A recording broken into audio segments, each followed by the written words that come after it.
대한민국 정치의 새로운 100년을 준비한다. 21세기형 국회 싱크탱크 정치연구소. 정치권에 보내는 고급진 정치 컨설팅, 오늘도 뜨겁게 분석해봅니다. 박시영 TV 진행자 어서 오세요. 네, 반갑습니다. 박시영입니다. 오늘의 특별 손님입니다. 김봉신 메타보이스 대표 어서 오세요. 안녕하십니까. 네, 이재명 상임 고문 드디어 공식 등판합니다. 안철수 인수위원장 분당감 몸을 던지겠다고 합니다. 자, 속속 판이 짜집니다. 네, 이제 뭐 거의 다 판이 다 짜진 거라고 볼 수 있는데, 네. 왜냐하면 안철수 그 인수위원장이 성남 분당갑에서 전략 공천이 될 거냐, 뭐 네. 경선을 치를 거냐라는 변수는 마지막 남아 있긴 합니다. 왜냐하면 박민식 전 의원이 네. 몸을 풀고 있기 때문에. 하지만 그래도 네. 안철수 위원장이 좀 더 유리하다 봐야겠죠, 상식적으로. 네. 자, 오늘 네. 이재명 상임고문이 네. 경기 분당이 아니라 인천 계양으로 결정했습니다. 근데 최근 그 당내 분위기가 분당 쪽보다는 인천 계양을 좀 더 고민을 했던 것 같아요. 네, 고민이 그쪽이 네, 고민이 컸죠. 왜냐하면 그 계양을이 아무래도 민주당이 조금 더 유리한 지역이고, 이재명 고문이 한 지역구의 선거에만 매달릴 수 없기 때문에 지원 유세를 나가야 하고 전체 판을 어떻게 보면 리드하는 역할을 부여해야 하기 때문에 분당갑보다는 인천 계양을이 좀 낫겠다, 이렇게 네. 전략적으로 좀 판단한 측면도 좀 있어 보이고요. 네. 지난 총선 때 계양을에서는 송영길 58.67%를 얻었으니 상당히 괜찮고, 단지 분당갑 같은 경우에는 김은혜가 이길 때는 굉장히 좀 미세하게 이긴 것 같습니다. 그래서 네. 이제 이런 차이가 있을 텐데, 당장 이제 두 명 이재명 안철수 모두 다 험지 출마는 아니고, 그리고 기존에 있었던 사람들이 이제 광역 단체장으로 나감으로 인한 그 보궐이니까 사실은 기존의 지지세는 이어질 거라고 좀 보여지는데요. 그래도 그 전체 지선에 대한 그 책임을 이재명 고문이 결과적으로는 져야 되지 않느냐라는 그런 우려도 좀 있지는 않겠습니까? 이게 이제 성격이, 이번 지방선거의 성격이 좀 더 대선 연장전이라는 성격이 있었지 않습니까? 그렇죠. 이게 좀 확고해진 거죠, 사실은. 네. 이재명 고문의 출전으로 인해서 이 측면이 있고, 저는 인천시장 선거에서 이게 아무래도 이제 계양을이라는 한 지역구 선거구의 보궐선거이긴 합니다만, 경기도가 아니라 인천에 이제 출마함에 따라서 어떻게 보면 인천시장 선거에 전반적으로 영향을 미칠 가능성도 있습니다. 왜냐하면 지지층들이 결집할 가능성이 있거든요. 그럼 경기지사 선거는? 그래서 제가 드리는 말씀이, 박남춘 인천시장 후보, 민주당의 예. 후보한테는 오히려 득이 될 거다. 네, 인천 플러스 효과가 있을 거라고 네. 저는 보고요. 반면에 김동연 후보, 경기지사 김동연 후보한테는 좀 마이너스가 있겠죠. 왜냐하면 상대적으로 원래 이제 보궐선거를 출마하지 않는다면 경기도에 집중적으로 지원 유세, 서울도 하겠지만 경기도를 많이 할 거라고 예상이 그렇죠. 됐는데 네. 이게 인천 쪽으로 나갔기 때문에 제한적일 수밖에 없고, 또 안철수라는 또 그 굉장히 존재감, 중량감이 있는 후보가, 국민의힘 후보가 분당갑에 또 출전을 했기 때문에 여러모로 경기도에 있어서는 좀 김동연 후보한테는 조금 악재가 아닌가, 이렇게 보여집니다. 그렇죠. 근데 수도권에서 서울은 좀 그렇다 치더라도 인천과 경기 양쪽 전선에서 모두 다 이제 승리를 거머쥐겠다라고 하는 이제 민주당의 어떤 판단이 있었던 것 같은데요. 결과는 좀 놓고 봐야 될 것 같습니다. 그렇습니다. 예. 결과야 뭐 모르죠. 이재명 상임 고문이 인천을 선택합니다. 이게 정치적으로도 앞으로 계속해서 평가받거나 이 부분에 대해서 의문을 제기하는 사람들도 있을 거예요. 있습니다. 예, 그 명분이 과연 있느냐. 그렇죠. 이 부분 가지고 이제 비판하는 분들도 당연히 있고, 또 이제 정의당 같은 경우는 보궐선거에 사유가 있는 정당들은 출마를 하면 안 되는 거 아니냐. 그게 이제 두 가지 다 그렇거든요. 계양을은 송영길, 또 분당갑은 김은혜, 이런 사유가 있었기 때문에 두 정당 모두를 좀 정의당은 비판하는 입장인데, 나름 일리는 있죠. 네. 근데 이제 다른 뭐 개인 비리가 아니어서 개인 비리로 낙마를 했으면 그런 부분이 좀 더 비판의 어떤 강도가 셌을 텐데, 이건 뭐 광역 단체장 출마 때문에 불가피하게 생긴 이유라서 이제 네. 그런 부분들은 시민들이 알아서 판단하겠죠. 4년 전 지방선거에서는 29대 2로 민주당의 압승이었습니다. 압승이었는데 이번에는 뭐 민주당도 국민의힘도 만만치 않습니다. 어떻게 예상하십니까? 일단 구도 자체가 저는 이렇게 봅니다. 이번 선거가 가장 그 판세에 영향을 미치는 핵심 변수가 뭘까? 첫 번째는 윤석열 정부에게 힘을 실어줄 거냐 말 거냐를 선택하는 그렇죠. 선거다. 출범한 지 며칠 만에 왜냐하면 지금 윤석열 인수위 그리고 당선자에 대한 평가 그렇게 긍정적이지만은 않지 않습니까? 오늘 윤석열 지지율 그렇게 잘할 것 같다. 최저치 나왔어요. 오늘 갤럽 조사에서는 최저치가 나왔죠. 네. 그건 뭐냐면 잘할 것이다라는 기대감으로 보통은 조사를 많이 하는데 그게 아니라 지금 현재 잘하고 있느냐 당선자가 네. 이렇게 지금 현재 시점으로 하면은 기대감보다는 훨씬 더 적게 나오죠. 그럼에도 불구하고 문재인 대통령과 이제 비교가 되다 보니까 네. 문재인 대통령이 임기 마지막 시점인데 그렇죠. 더 높게 나왔다는 것이 뼈아프게 다가올 것 같고요. 큰 오차범위 이는데 사실은 기대감으로 따지면 거의 20-30%포인트 더 낮게 나오니까 좀 문제는 있습니다. 근데 다만 그런 것도 있거든요. 대선 과정에서 그러면 윤석열 후보가 굉장히 토론을 못할 것이다라는 평가들이 많았지 않습니까? 네. TV 토론하면은 완전히 무너질 것이다라는 이야기도 나왔었는데 전혀 그렇지 않았거든요. 그렇죠. 그렇다면 이 출범 컨벤션 효과라는 게 오히려 굉장히 밑바닥을 기다가 이제 베이스를 형성해서 괜찮네라고 되었을 때가 더 무서울 수 있다는 거죠. 그러면 기대치가 낮지 않습니까? 네. 조금만 잘하면 그렇죠. 딸 수 있어요. 그렇죠. 그래서 네. 더 내려갈 데가 없어요. 윤석열은. 그 얘기는 윤석열 당선자가 정부 출범에서 컨벤션 효과를 어느 정도는 지금보다는 얻을 수 있다라는 측면에서 본다면 네. 이게 결코 그게 기대감이 낮거나 아니면 지금 당선인으로서의 평가가 낮다라는 게 새 정부가 아주 망가질 것이다라는 거를 이야기할 수는 없다라는 거죠. 아니 그거는 뭐 당연히 지켜봐야 하는 거고요. 그거 아무도 모르는 거고. 그렇죠. 제가 이제 이야기 드리는 거는 지방선거 이제 얼마 남지 않았기 때문에 지방선거의 핵심 변수가 뭘까 하면 첫 번째는 저는 아까 얘기했듯이 윤석열 정부한테 힘을 실어줄 거냐 아니면 견제할 거냐. 네. 이 부분인데 여기에 있어서 말씀하신 대로 정부가 이제 시작하기 때문에 가능하면 좀 힘을 몰아주고 싶은 마음들이 국민들한테 있죠. 다수는 그럴 것 같은데 한편은 또 뭐냐면 오만하거나 독선적 모습으로 비치면 이건 견제해야 한다. 이렇게 네, 또 그렇죠. 다수가 판단할 수 있거든요. 그런 측면에서 인사청문회가 굉장히 중요합니다. 그러니까 인사청문회 아직 다 마치지는 않았지만 좀 문제 소지가 있는 그 장관 후보자나 총리 후보자가 꽤 있지 않습니까? 네. 이 부분에 있어서 장관 후보자 같은 경우는 청문회 보고서가 채택이 안 된다 하더라도 대통령 당선자가 대통령이 되신 다음에 임명할 수가 있거든요. 네. 이제 그렇게 강행할 거냐. 몇몇 문제가 있는 후보자들이 있는데 이런 것들에 대한 국민들이 보죠. 유심히 보시면서 또 검찰 개혁 법안 통과되는 과정도 봤고 인사청문회도 보고 네. 그다음에 또 집무실 이전 관련해서 계속 논란이 이어질 겁니다. 교통난도 있고 또 청와대 개방 효과도 있고요.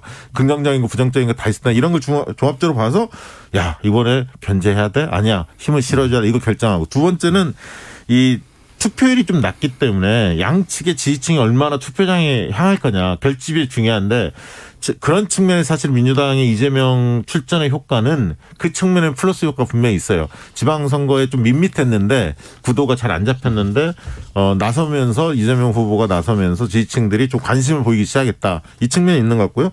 그다음에 무엇보다 이제 마지막은 어쨌든 후보 간의 인물 경쟁력 싸움 아닙니까 사실. 그리고 이제 특히 민주당이 단체장을 많이 석권했기 때문에 기존에 그거에 대한 평가들이 또 영향을 미치지 않을까 싶습니다.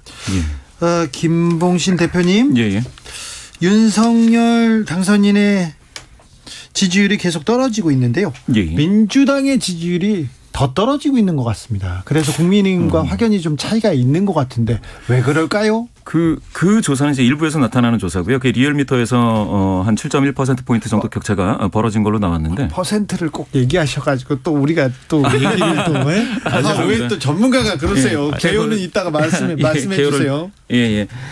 전화조사에서는 두 당이 완전히 붙었습니다. 그리고 대선 전후에 그다지 큰 차이가 없고요. 오차범위 내에서 오히려 한국갤럽이라든지 이런 쪽에서는 그다지 민주당이 그렇게 약하지가 않아요. 굉장히 독특한 현상입니다. 과거에는 대선에서 지면 진 정당의 지지도가 거의 급락하는 경우가 있었는데 이번에는 좀 그렇지 않고요. ARS 조사에서 국힘이 오차범위를 넘어서서 세게 나오는 것들은 일부 이제 국민의당 있지 않습니까? 국당과의 합당 효과도 일부 나타났습니다. 전화조사에서는 그게 이제 반영이 되지 않았고요. 그런 측면에서 본다면 지금 민주당이 바닥을 치고 있다. 요거는 좀 과한 해석이라고 좀 보여집니다.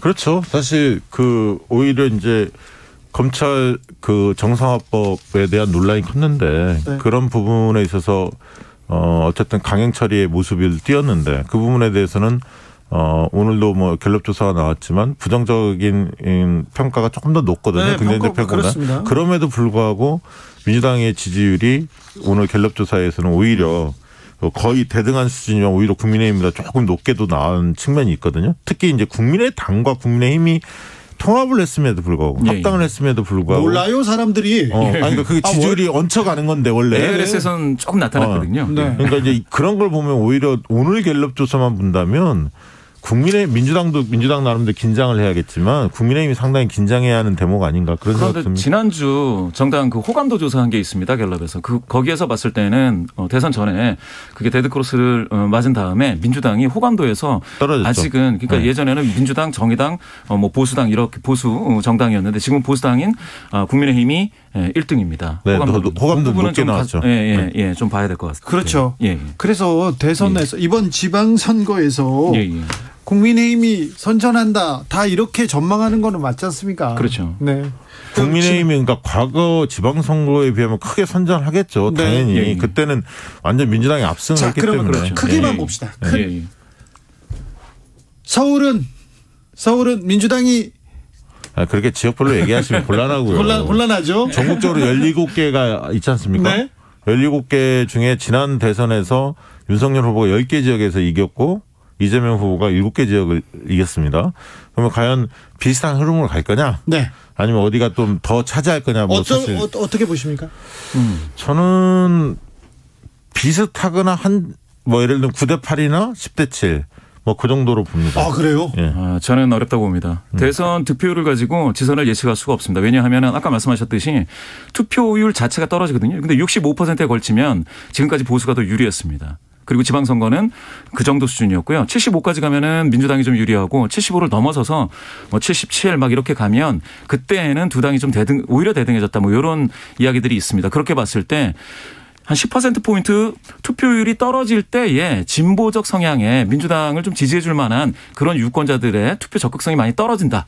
이런 것들을 좀 집중해서 보셔야 될 것 같아요. 그거는 이제 김문신 대표가 그 해석을 하실 수도 있습니다. 과거 선래 투표율에 따른 정당의 유불리 분명히 있었죠. 그러나 이제 최근에는 어떤 현상이 벌어졌냐면 50대가 과거하고 좀 달라졌어요. 그리고 캐스팅 보트를 2030이 지고 있습니다. 그러니까 40대 50대와 60대 이상이 확연하게 좀 투표 행태가 달라지죠. 그러면 투표율이 조금 낮다 하더라도 특정 계층이 낮아지냐 40대 이상은 비슷할 거라고 봅니다. 그러니까 전체적으로 낮아지지 뭐 40대 이상이 뚝 떨어지진 않을 거라고 봐요. 40, 50대가. 그렇게 본다면 핵심이 2030이거든요. 근데 2030의 표심이 지난 대선에서도 거의 엇비슷하지 않습니까? 큰 틀에서 보면. 네. 결국 이들이 캐스팅 보트를 쥐고 있는데 이 측이 만약에 과거처럼 민주당이 2030에서 상당히 앞서 있었다면 투표율이 낮은 것이 민주당한테 직격탄이 될 겁니다. 그런데 그렇죠. 이제 과거하고는 그런 현상이 또 달라졌기 때문에 투표율이 낮은 것이 꼭 물론 상대적으로는 보수 정당이 유리할 수는 있습니다. 어르신 세대가 좀 더 투표율이 높다는 가정하에서. 네. 그럼에도 불구하고 2030 같은 경우는 지금 예측하기가 굉장히 어려워서 저는 과거에 꼭 그 셈법이 그대로 맞을지는 모르겠습니다. 이동열님께서 김봉심 대표님 조사 방법별로 차이를 설명해 주시니 너무 좋습니다. 개요 말씀해 주십시오. 개요. 네, 리얼미터 개요. 예. 지난 25일부터 29일까지 몇 명 조사했습니까? 자세한 내용은 중앙선거 여론조사심의위원회 홈페이지를 참조하시면 됩니다. 알겠습니다. 윤정욱님께서 마음에 썩 안 들어도 새 정부에 희망을 걸어야 우리나라가 살아날 겁니다. 이렇게 얘기하셨고 훈성님은 아무리 무게감 있는 사람이라도 결과 장담할 수 없어요. 정치는 살아 움직이니까요. 이렇게 얘기하고 아닙니다. 견제해야 됩니다. 균형을 맞춰야 됩니다. 이런 또 심리도 있습니다. 그런데 아무튼 변수는 인사청문회인 것 같아요. 자, 한덕수 후보자를 어떻게 할 것인가, 어떻게 결정을 내릴 것인가, 이거는 뭐 윤석열 당선인 몫이고요. 몫인데 그리고 결국 중요한 건 국민적인 어떤 평가를 무시할 수는 없는 거예요. 네. 그런 점에서 한덕수 총리에 대한 부정적 평가가 높다는 최근에 여론조사가 나온 것을 유심히 봐야 합니다. 계속 맞습니다. 좀 부정적 평가가 높았어요. 네. 그리고 다음 주 월요일 날 인사청문회 하이라이트라고도 할 수 있습니다. 한동훈 법무부 장관 후보자 청문회가 있습니다. 네. 의혹은 커지고 있습니다. 자, 요거 어떻게 봐야 될까요? 자, 엄마 찬스, 아빠 찬스가 계속 나오는데 국민들은 이렇게 한 번씩 두 번씩 가슴에다 쌓아놓고 있다가 투표로 말하지 않습니까? 그렇죠. 요게 인사청문회에 있었던 이 각종 찬스들을 국민들은 어떻게 판단할까요?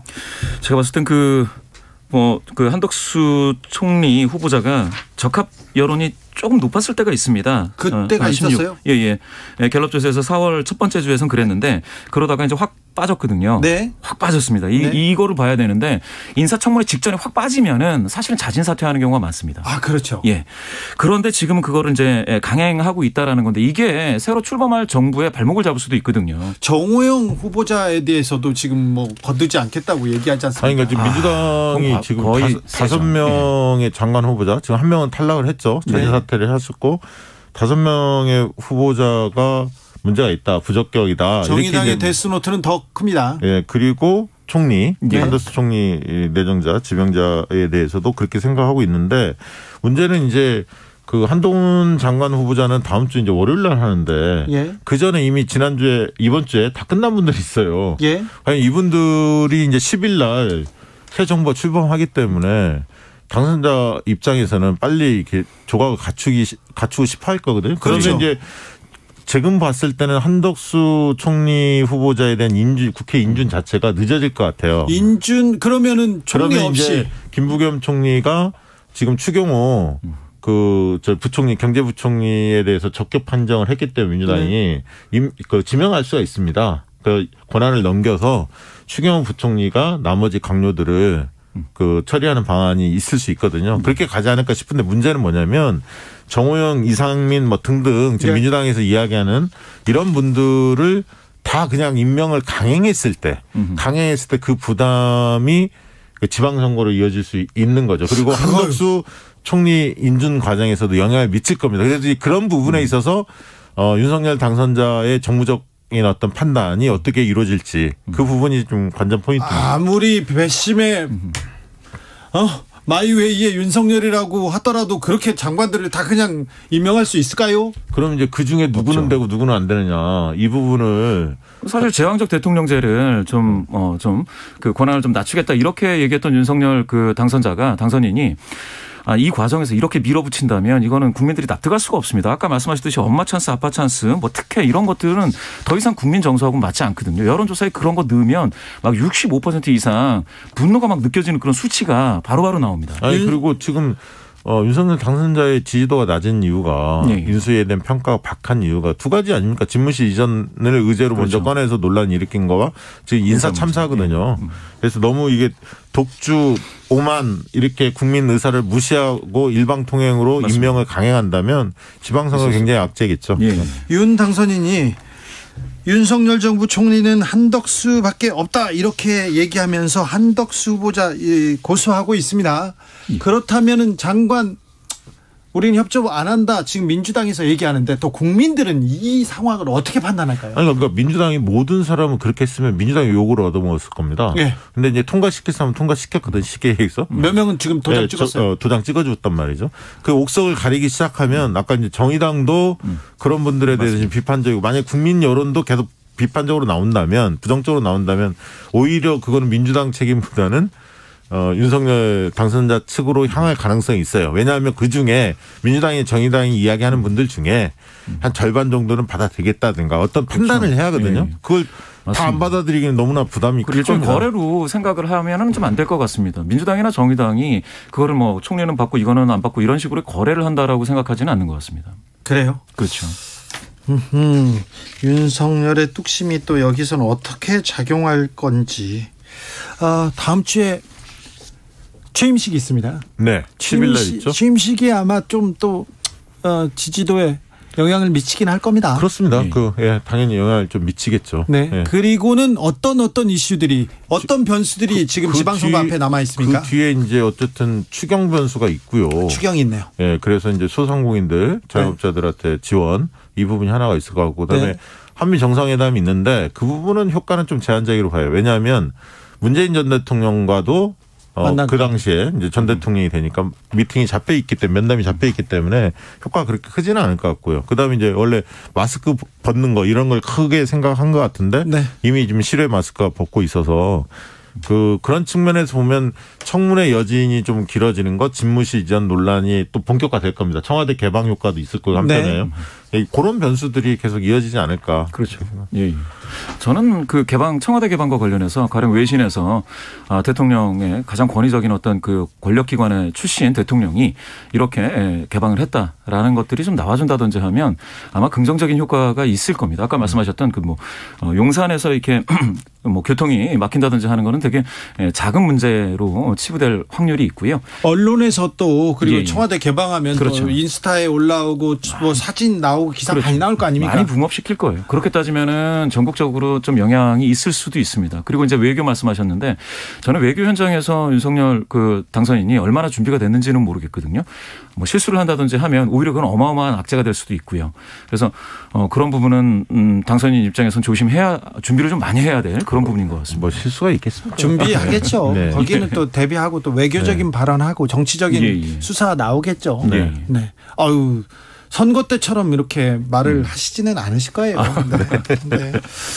그리고는 민주당과 국민의힘은 또 어디에서 맞붙을까요? 또 이제 국회에서 이제 한판 붙습니다. 왜냐하면 법사위원장 하반기 선정 문제, 그다음에 이제 하반기 국회의장 선임 문제가 있는데 국회의장 선임은 다수당이 가져가니까 그건 큰 문제 아닌데 법사위원장을 원래 이제 하반기는 국민의힘의 몫으로 이전에 합의를 했는데 이번에 이제 검찰 그 개혁 법안 통과 과정에서 합의했다가 국민의힘이 발로 걷어차지 않았습니까?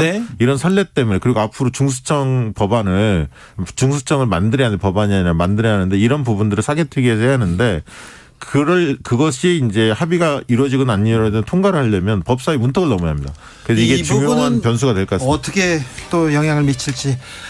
김봉신, 박시영 두 분 감사합니다. 고맙습니다. 네, 정치연구소 여기 마무리하고요. 6시 2부 이어가겠습니다.